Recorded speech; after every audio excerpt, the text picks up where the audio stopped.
thank you for having me here. And basically, so I knew before that this was probably going to be on a Friday, and I thought that I'm going to miss a big chance right here. And now that it's on Saturday, I had to make it anyways over here. But given just one nice preparation, I try my best to share with you what I've practically used for all project phases. I suppose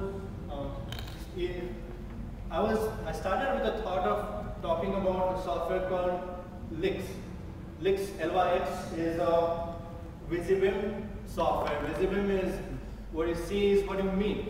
I mean, you get to visualize your layout of a report, for example, but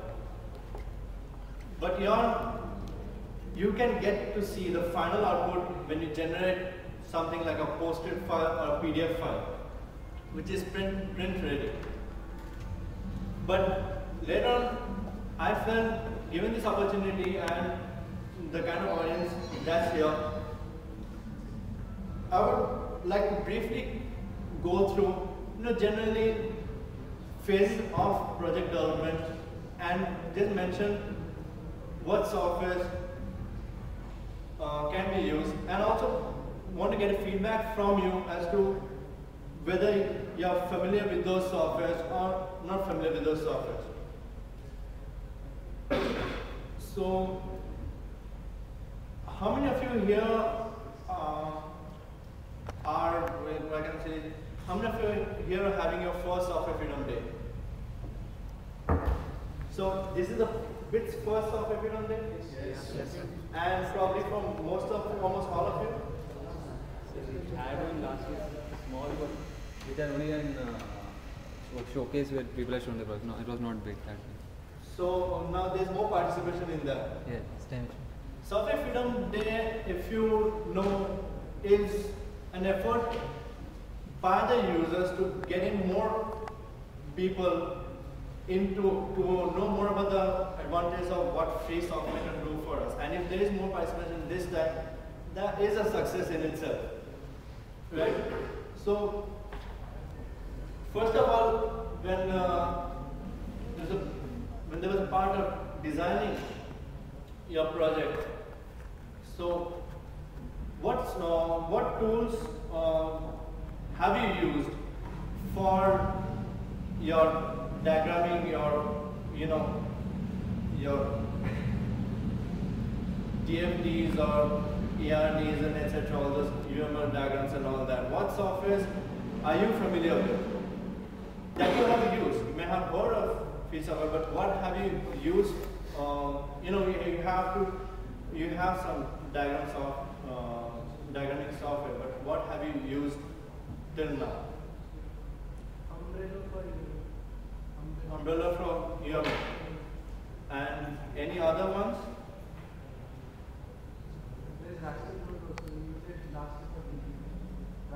Rational rows.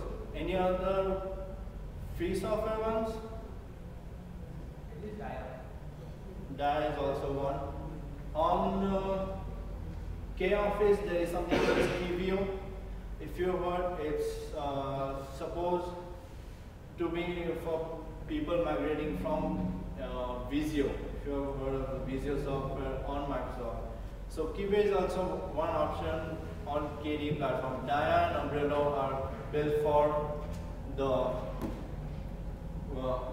genome desktop. And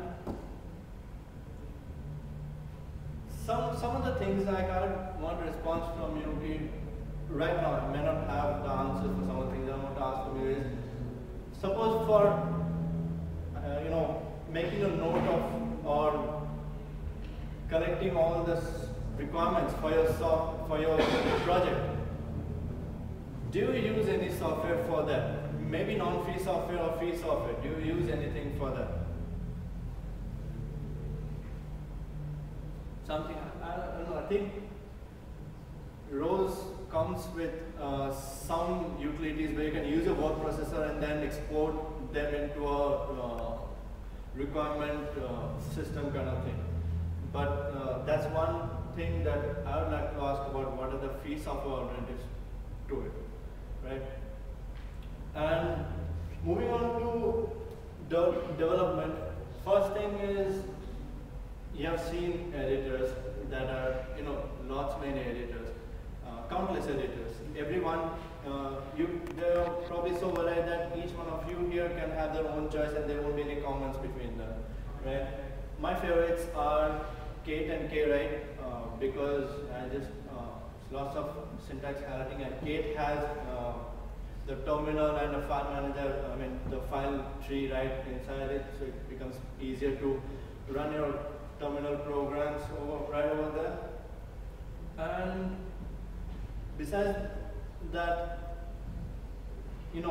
for some languages, like there are common packages like Doxygen, right? Doxygen, which comes to the next step is after you have, not after, while you're doing the document, while you're doing the coding itself, if you write out comments telling about what a particular, each part of the program is doing or not doing in a particular syntax, you can then use Doxygen to get your documentation ready-made rather than spending more time writing on that. There are separate libraries like in Java doc or PHP doc, which are language-specific, language-specific libraries. But as I came to know that they can also be plugged into Doxygen, and you can get your output through that.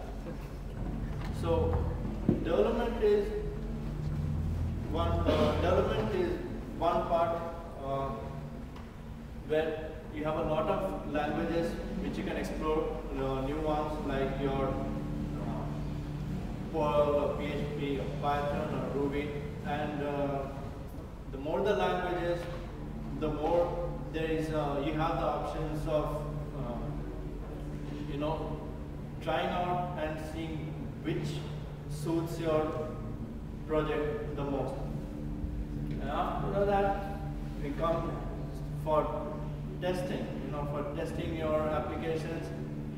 Again, most languages would have their unit testing libraries like PHP unit or JUnit, and there'll be some common ones, common